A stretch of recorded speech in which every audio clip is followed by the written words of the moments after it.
I'm Eric. This is my wood shop. I am out here today trying to turn this stack of elm into a box for a holiday gift exchange for my office. We'll see how it goes. So the first step here is figuring out how to get the parts we need out of the boards. So we need a top, a bottom, and 4 sides in order to get a box here. So this one's cracked pretty bad. I could almost break it in half with my hands here. So we'll have to figure out how to work around that. There are also some cracks running through these other ones that are thicker. I think it'll be doable.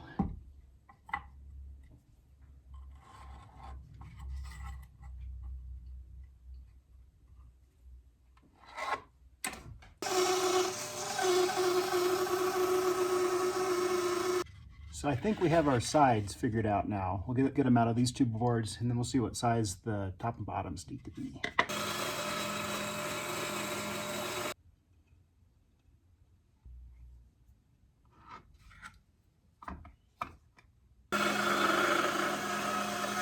The thing now is that I need to find a top. And I've used up all that stack of wood I had, so I need to go rummage around and see what else is there.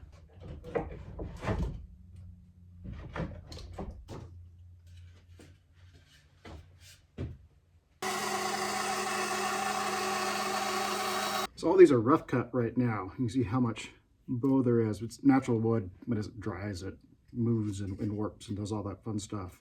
So the next step will be figuring out how to get these to more precise dimension. I'm going to use hand planes for that. I don't need these to be this thick, so I'm going to try to take off down to the line here.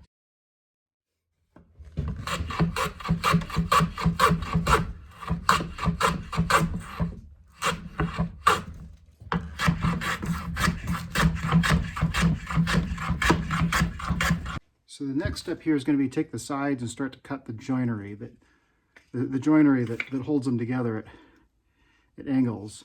If I wasn't in a hurry, I'd be doing dovetails here, but instead we're going to do just simple rebates, just L's cut out.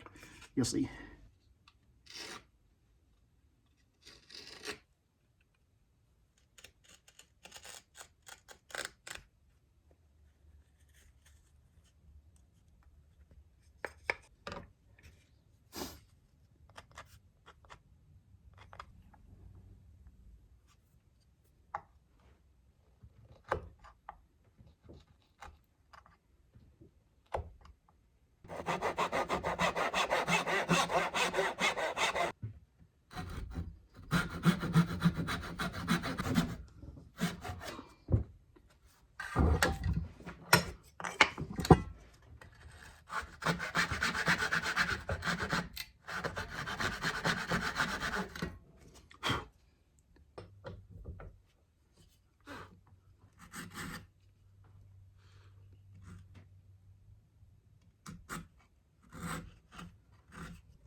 See that will fit together. What we're going to actually do is we're going to cut some grooves in the bottom of each of these in order to fit the bottom in here. This thing is called a plow plane, and what it does, it's got a little, it's got a blade like this. It cuts a plow through the wood. You'll see in a second here.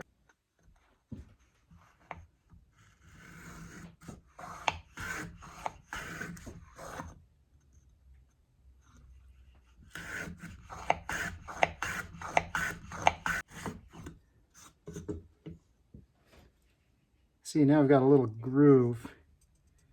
Each of the bottoms and the side will get one, and then we'll cut a matching tongue in the bottom to slot in here, and that'll add most of the strength to the box. I'm going to go ahead and do the same thing for the top, but I've set the plane so that it's going to cut all the way up to the edge of the wood instead of cutting a slot. We'll get an L shape, a rebate is what it's called in the working terms.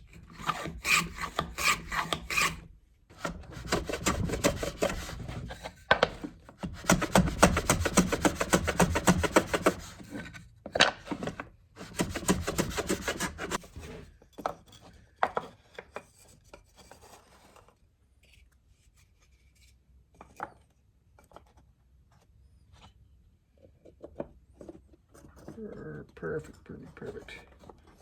The other next thing I'm going to do, though, is you're going to cut a little L shape out of this side so it fits down in a little bit tighter. That'll make it stronger too. So we're going to go there.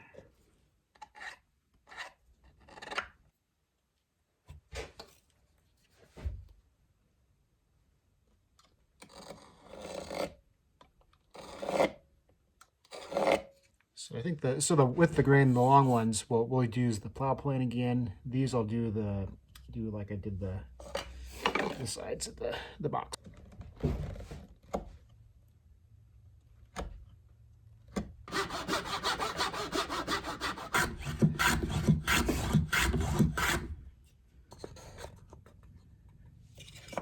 That'll be the lid. Yep. So that fits reasonably well. Some glue will seal that up pretty nicely. You can do the same thing again for the base, for the bottom rather. The trick with that will be getting the tab on the bottom the right size to fit into the slot on the base here.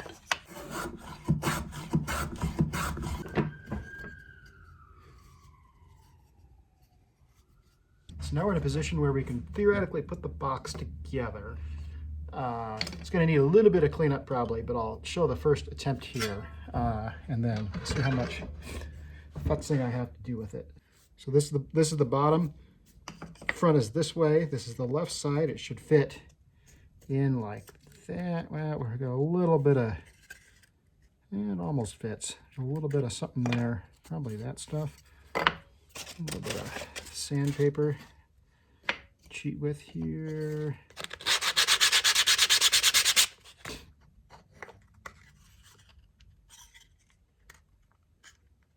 Just going to be this one here. That one fits in nicely. And this is the right side. And it all comes together. Sort of.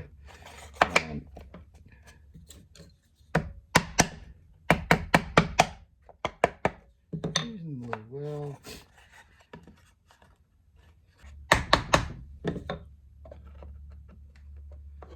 And then the top is almost ready to drop in. Got some fine tuning to do in a couple places. I'll sand it, and I'll sand the insides and finish the insides first before I glue it together too. Leave the outside kind of rough, and then once it's all set up, we'll figure out what to do with that.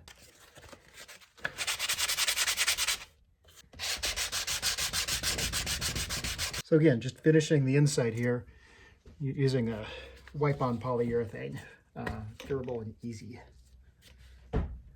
Trying to avoid getting finish in places where glue is going to need to go here in a second.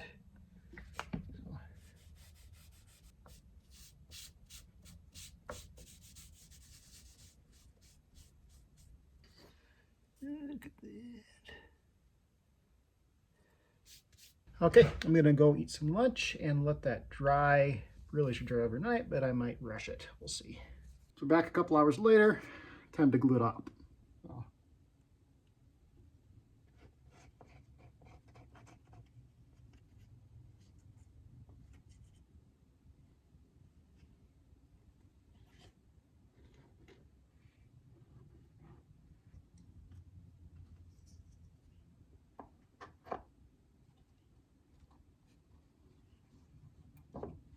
We're going to do something tricky now. I'm going to glue the lid on. You'll see how that works later.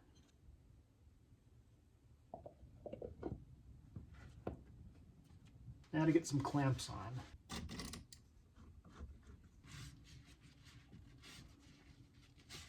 Let that set overnight.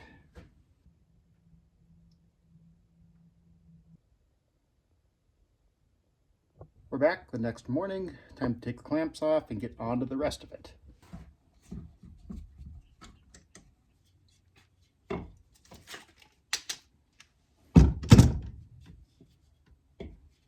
Going to give the top a little bit of a curved effect, I think.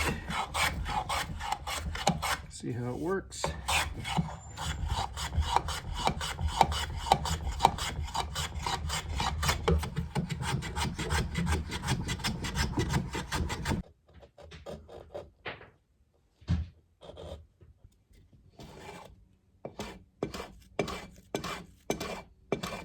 putting little chamfers here on the edge to smooth over the corners. Otherwise, things are pretty sharp. You can actually cut yourself on sharp wood.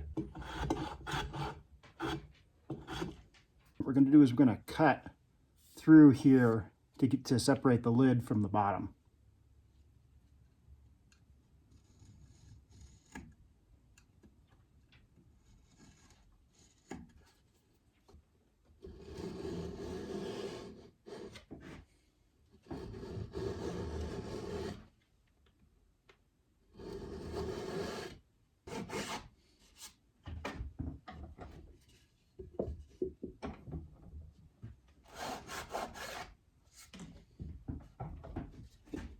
There we go. So a little bit of cleanup in here to do still, and then we'll add some hinges and have a box.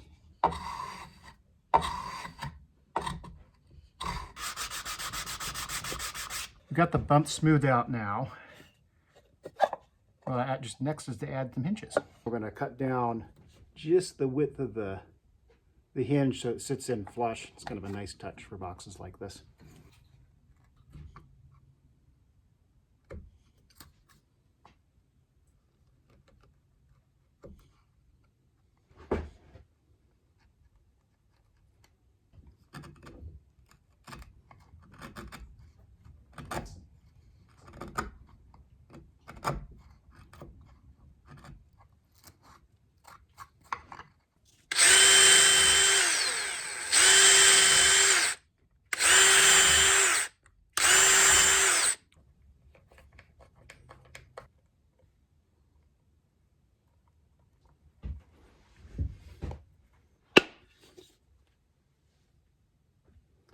Yeah, it's a box valve. What do you think?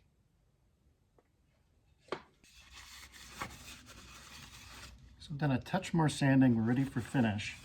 And I'm going to do something a little different on this one. I'm actually going to try to stain at least some of the outside black using India ink. Elm isn't actually my favorite wood as it turns out. So we'll see what it looks like. Leave the inside natural wood to get a little pop effect when you open it up.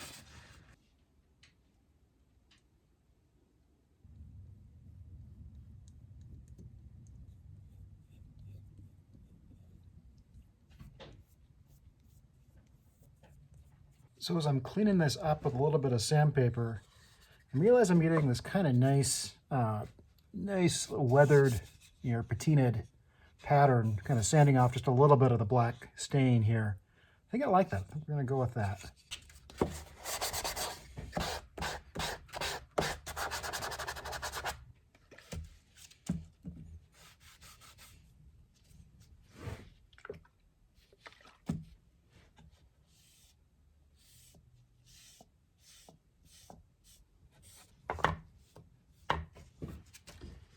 Probably be another 2 or 3 coats of that, drying for a few hours overnight in between.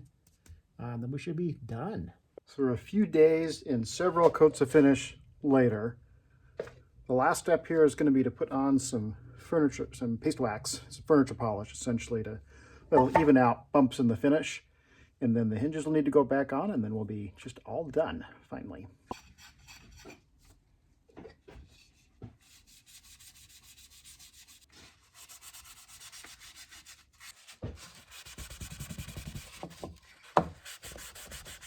See the shine we've got now. You can kind of see the texture of the wood a little bit more, nice and shiny. Otherwise it'll feel smooth to the touch once the wax fully sets.